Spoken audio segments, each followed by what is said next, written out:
Locked On Podcast Network presents Locked On Sports Today.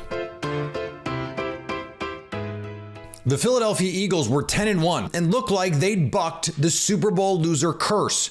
But after losing 6 of 7, the latest to the Buccaneers in the playoffs to go one and done, they're now wondering, what the heck happened? The Buffalo Bills appear to have picked the right time to get hot, despite the cold temperatures, and the Cowboys should start over. Today's episode brought to you by FanDuel. Make every moment more. Right now, new customers get $150 in bonus bets guaranteed when you place a $5 bet. Visit FanDuel.com/locked-on to get started. I'm Peter Bukowski, starting your day with the can't-miss stories and biggest debates in sports. You're Locked On Sports Today. Searching all major sports. Found. Let's start with the biggest story. The Philadelphia Eagles look like they'd be one of those rare teams to lose the Super Bowl and then somehow get better.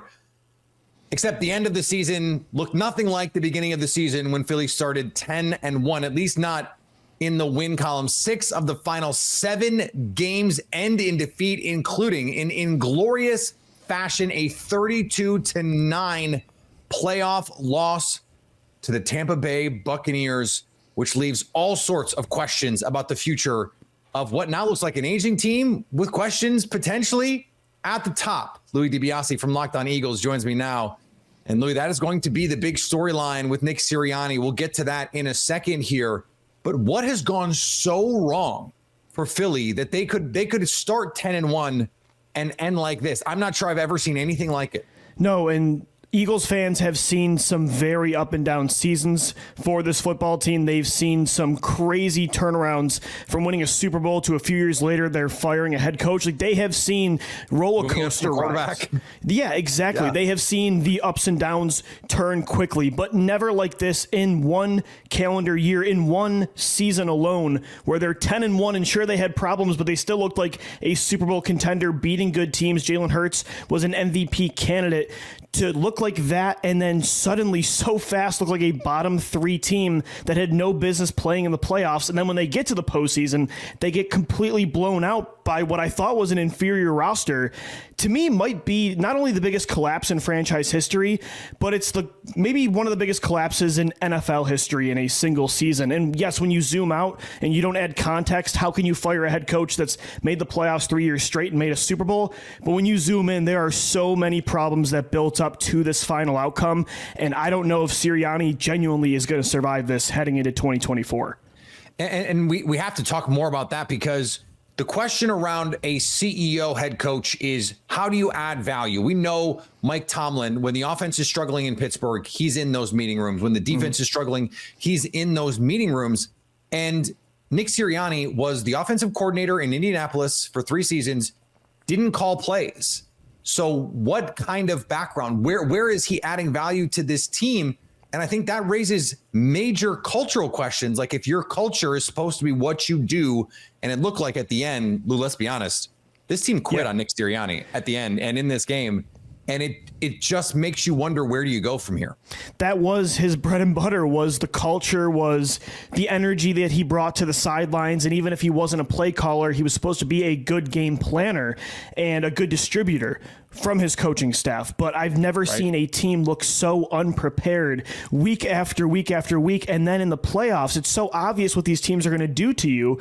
The blueprint has been laid out, and you still have the same redundant answers that have not worked all year. And yeah, I don't know what the most valuable thing Nick Sirianni has ever done in Philadelphia, honestly, was give up play calling duties to Shane Steichen. And that is very damning. And especially when you're not going to be a play caller and you're going to be a distributor, you need to pick your coordinators right. And I don't even know if he did that with Brian Johnson, with Sean Desai, and then he fires him to hire Matt Patricia.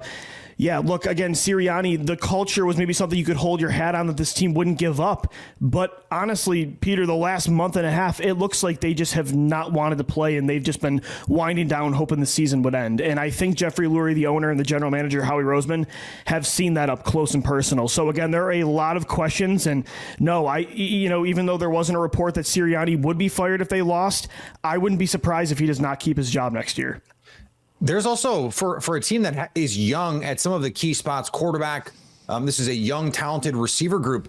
They are old on defense, and that offensive line starting to get up there in years as well. And so this is a team at a bit of a crossroads here. What do they have to do this offseason? You know, Fletcher Cox, Brandon Graham, some names that we've seen in Philadelphia for a long time might not be there anymore. This secondary, Darius Slade goes down with an injury. James Bradbury, who they paid, looks like a shell of his former self. How do they revamp this on the fly, which, by the way, is a Howie Roseman specialty?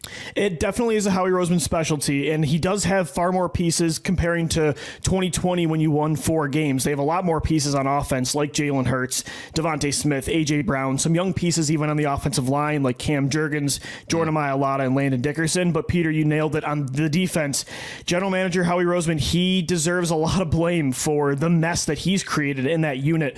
Personnel-wise, he tried to just put Band-Aids and Scotch tape at linebacker and in the secondary. He has gone so heavy in the trenches that sometimes he's ignored those positions when it comes to young talent, especially early on in the draft. So what he has to do, I'm not saying he should completely change his philosophy. Of course, winning in the trenches is what comes first, but he has to pay attention to linebacker this year. He has to bring in young corners and some more playmakers at safety, because if not, teams are going to expose you in the same way in 2024. So yes, I think most of the blame on the 2023 collapse for the Philadelphia Eagles is on the coaching staff. But Howie Roseman had his hand. He did not do well at replacing a lot of those stars on that side of the ball from that Super Bowl run in 2022. He's got his work cut out for him. Stay up to date all year on the Philadelphia Eagles by subscribing to Locked On Sports Today and Locked On Eagles on your favorite podcast app and on YouTube. Thanks for making Locked On Sports Today your first listen. Coming up, the Buffalo Bills finally got a chance to advance in the playoffs after snow postponed the game. Now they're looking at a familiar foe in the divisional round. Before we get to that, the Dolphins want to go steady with Tua. The NFL playoffs in full swing, and now's the perfect time to get in on the action with FanDuel, America's #1 sportsbook. Right now, new customers get $150 in bonus bets guaranteed when you place a $5 bet. That's $150 in bonus bets, win or lose. If you've been thinking about joining FanDuel, what are you waiting for? The app is easy to use. There's a wide range of betting options, including spreads, player props, over-unders, teasers, and more. There's also lots of weekly promos and boosts to give you plenty of opportunity to increase your payout. The Packers are riding high heading into the divisional round, but FanDuel, not impressed. They have the Niners 9.5-point favorites over the Pack this Saturday night. You can also combine bets for a bigger payout. Same game parlays, a great way to enjoy watching sports. So visit FanDuel.com/lockedon and do the NFL season right. FanDuel, official partner of the NFL. Locked On has launched the first ever national sports 24/7 streaming channel on YouTube. Locked On Sports Today, here for you 24/7, covering the top sports stories of the day with the local experts of Locked On, plus our national shows covering every league. Go to Locked On Sports Today on YouTube and subscribe to the first ever national sports 24/7 streaming channel. Dolphins general manager Chris Grier said the team wants to keep quarterback Tua Tagovailoa for the foreseeable future. Tua is entering the final year of his rookie deal in Miami. Apparently likes what they've seen. We stayed in touch with his agent, had good conversations throughout the year. Never talking about money or anything, just good conversations about, where he is and the relationship with Mike and the team here and everything he's done. And, so the goal is to have him here long-term playing at a high level. So, that's always the goal, and we'll continue and we'll communicate with him through the offseason here. USC quarterback Caleb Williams will enter the 2024 NFL Draft. He announced via social media on Monday. The decision comes on the final day that underclassmen are allowed to declare. Williams' decision, of course, not a huge surprise. It is expected he will be the number 1 or number 2 overall picks in this year's NFL draft. For much of the year, the debate surrounding Williams in scouting circles wasn't whether he'd be the number 1 pick, but rather whether he's a once-in-a-decade type prospect or a generational one. Chicago, you're on the clock. The Mavs survived the Pelicans. An insane game for the Mavericks. A game that we'll talk about Lively's impact. We'll talk about Maxey having an impact. Grant Williams Jason Kidd sticking with Grant Williams when no one else believed in Grant Williams, maybe not even his mother. And then we'll talk about Josh Green's impact. So many guys had a big impact.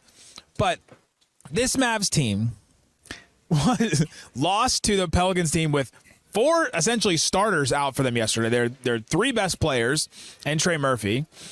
They lost to them yesterday. We called it the other day. We called it an inexcusable loss. We're trying to explain how the Mavericks lose a game like that, trying to make sense of it. Couldn't really. Put the blame on Jason Kidd. And then they come back in this game. Mavs still don't have Luka. They don't have Derek Jones Jr. They don't have Exum. Essentially, Luka and 2 starters for the Mavericks. And then the Pelicans get all their guys back. They're basically fully healthy. And then they lose. And on the ice, the Sabres shut out the Sharks. Sabres 3, Sharks nothing. What the Sabres did in this game was they outplayed a bad team, which, they should do. They outshot San Jose 35-28 in this game. If you look at the shot attempts at 5-on-5 in this game, 56 for Buffalo, 52 for San Jose. So not too far off. Scoring chances, 25 for Buffalo, 20 for San Jose. To me, what this game looked like was a game that got moved up in terms of the time, 12 o'clock, and the Sharks maybe were running on a little bit of adrenaline. The Buffalo Bills and Pittsburgh Steelers finally met up on Monday after weather postponed the game on Sunday, and it was worth waiting for. At least for 3.5 quarters, the Buffalo Bills ultimately pulled away from the Pittsburgh Steelers 31-17, miraculously going over somehow. Joe Marino from Locked On Bills joins me now. And Joe, this was a game where Buffalo was heavily favored. They were 10.5, 10-point favorites, depending on when you were able to look at it, when you're able to get those points. But this was a game that Buffalo was able to do offensively most of what it wanted. Josh Allen, 4 touchdowns on the day. What did you like in this game from Buffalo? Well, I think there's a number of things to like. It was good to see Josh Allen land some haymakers in this game after you're watching guys like C.J. Stroud and Jordan Love out there hitting haymakers. You're like, well, Josh Allen's a good quarterback, and he do some of that too. And then he did the big strike over the middle of the field to Dalton Kincaid, the 52-yard touchdown run. Those were massive plays in this game. And so it was nice to see him be your catalyst, right? 4 touchdowns, and felt like the Bills were pretty balanced on offense. They were efficient throwing the football. They're efficient running the ball. 34 carries, over 5 yards a pop against Pittsburgh, 179 yards rushing. And so I think they had some situational moments that took away from their ability to sustain some drives, whether it might have been a drop or just not being able to shake out of a tackle. But for the most part, I think you saw good offensive efficiency for the Buffalo Bills against a Pittsburgh defense that is very good at limiting points. And so that gives you some confidence moving into the divisional round. I think the big concern, though, is defense and just a ton of injuries that piled up before that game and then during that game. I think, too, you mentioned the haymakers from Josh Allen, but he has been someone who is either going to win you the game single-handedly or he is going to go down trying, and that means turnovers at times over the course of the season. The Steelers tried to limit some of the big play opportunities, and Josh Allen stayed patient for the most part. No interceptions on the day, did not throw the kind of YOLO balls that he has been known to throw. And by the way, I love that he does that. I love that he tries it. The arm arrogance. I'm not sure anyone in the league has arm arrogance like that guy. And I mean that as a compliment, as someone who watched Brett Favre do it for almost 20 years and then watched Aaron Rodgers do it for 15 more or whatever it was. But it seemed like that kind of game was what we needed to see from Josh Allen in the playoffs, because that tends to be how defenses are going to play you in the postseason. Yeah, I think early on in the game, Josh did a very good job of taking the underneath stuff. And when he does that and he doesn't get bored with it, that's when he really does find those chances down the field. And I thought this was a good job of him being efficient, 21 of 30, had some big plays down the field, but for the most part was willing to not get bored with the underneath stuff, which I think is an important component if Josh Allen's going to make the big plays that you expect from him, but also not make the mistakes, which obviously no turnovers in this one. We'll have plenty of time over the course of this week to talk about the matchup, but we get another in what has been a classic over the last couple of years, regular season and playoffs, between the Bills and the Chiefs. Early as we stand here, I understand we just watched the Bills and the Steelers play, but you had a lot of time to think about this matchup, I'm sure. So what is going to be your early key here as we sit here Monday trying to handicap this game for Sunday night? It's been a heck of a really nice rivalry that's budded between the Bills and Chiefs. The Bills have won the last 3 in the regular season, all at Arrowhead. Unfortunately, the Chiefs have won the last 2 in the postseason, but this is the first time they've met in the postseason in Buffalo. And that's something that the Bills are, Mahomes finally gets to go on the road in the postseason, and you get him at your place, which is a great opportunity for the Buffalo Bills. The big thing is going to be the defensive injuries. The Bills are down so many corners. They're down so many linebackers, and you don't know who you're going to get back. You don't know the extent of a lot of these injuries. It certainly didn't look good for starting middle linebacker Terrell Bernard, who's had a sensational season. You feel like he's done for the year. You had Taron Johnson, your all-pro slot corner. He goes down with a head injury, and we know it's hard for guys to get back from a concussion Sunday to Sunday, let alone Monday to Sunday. So that's going to be a concern. Who's available at corner? Do you get Rasul Douglas back? Do you get Christian Benford? The Bills' other starting corner gets injured in this game.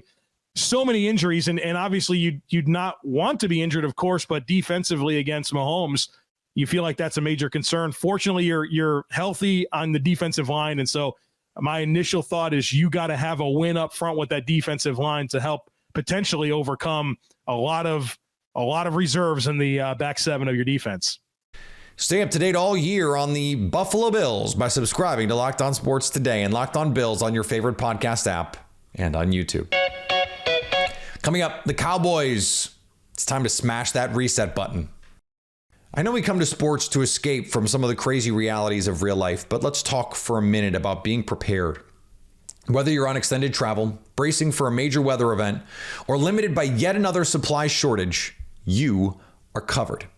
Thanks to our partners at Jace Medical, life-saving antibiotics and a long list of daily medications can be ordered in a 1-year supply, even ED generics for Cialis and Viagra. Jace Medical has the Jase Case. The Jase Case is a pack of 5 different antibiotics to treat a long list of bacterial illnesses, UTIs, respiratory infections, sinusitis, skin infections, and many others. This stuff can happen to any of us. Visit jasemedical.com and complete your physician encounter. It will be reviewed by a board-certified physician, and your medications will be dispensed by a licensed pharmacy at a fraction of the regular cost. It's never been more important or easier to be prepared than today. Go to jasemedical.com and use the code LOCKEDON to get $20 off your order. Dallas is done. After plenty of regular season success, the playoff futility has got to go. Locked On Cowboys host Landon McCool tells co-host Marcus Mosher that he is ready for the Cowboys to start over. So it's hard to know where to go forward. If you're asking me my opinion on where the Cowboys should go forward, I've kind of reached my wit's end on this. Like if given my druthers, I'm fully on board with fully blowing this whole thing up completely, tip to tail. I understand that that's not going to happen. Like that's there's contracts and all kinds of different stuff that could happen, but anything up to that, I will support. So. But I think, we start with the coaching staff. I think you have to start with the coaching staff because ultimately they're responsible for kind of preparing the team. This team was not prepared. This team was not ready to play football on either side of the ball or special teams. It would feel weird for Jerry Jones, who was so loyal for so long to Jason Garrett, a coach who the media and fans had fired 4 or 5 times over by the time Jerry Jones actually got around to making a change at the head coaching spot. To keep Jason Garrett, despite all of the underachieving that went on in the Dallas Cowboys under his watch, but fire Mike McCarthy after 3 straight 12-win seasons and the best offensive season of Dak Prescott's career in the season that Mike McCarthy took over play calling. Mike McCarthy, a Super Bowl title. Mike McCarthy, by the way, has a Super Bowl title more recently than Jerry Jones. More recently by a lot. Try 15 years. Now it's been almost 15 years since that one, which makes it a really long time since Jerry Jones has been able to raise that Lombardi trophy. It would be disappointing in a lot of ways, just from an NFL standpoint, to move on from Mike McCarthy after the Jason Garrett experience, because Mike McCarthy is objectively an improvement over Jason Garrett.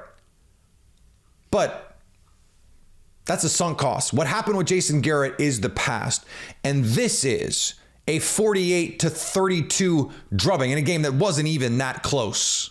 That was a 30-point game in the fourth quarter. The Packers beat the crap out of the Dallas Cowboys. The Cowboys wet the bed.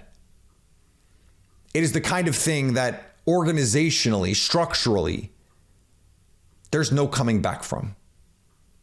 It hurts me to see it happen like this for Mike McCarthy, who I think is still an underrated coach over the course of his career. But it's time. The Connecticut men have followed last year's run to the NCAA championship with its first number one ranking in the AP poll in nearly 15 years. The Huskies moved to the top of Monday's latest poll after a tumultuous and upset-filled week across men's college basketball, which included 5 new teams jumping into the poll. UConn claimed 39 of 63 first-place votes to climb 3 spots and replace Purdue at the top after the Boilermakers loss at Nebraska dropped them to number 2. The last time the Huskies were number 1 in the regular season, they made the Final Four. This year, we'll see. And meanwhile, the UConn women are going, show me something. Come on. One time? Cool. Locked On has launched the first ever national sports 24/7 streaming channel on YouTube. Locked On Sports Today, here for you 24/7, covering the top sports stories of the day with the local experts of Locked On, plus our national shows covering every league. Go to Locked On Sports Today on YouTube and subscribe to the first ever national sports 24/7 streaming channel. Coming up on the next Locked On Sports Today, which top seed in the NFL playoffs is on upset alert? So at least until tomorrow, stay locked on sports today. Locked On Podcast Network presents Locked On Sports Today. For more episodes of Locked On Sports Today, go to our video on demand. Click on sports at the top of your screen. There, you'll find past episodes of Locked On Sports Today, plus other Locked On shows on demand.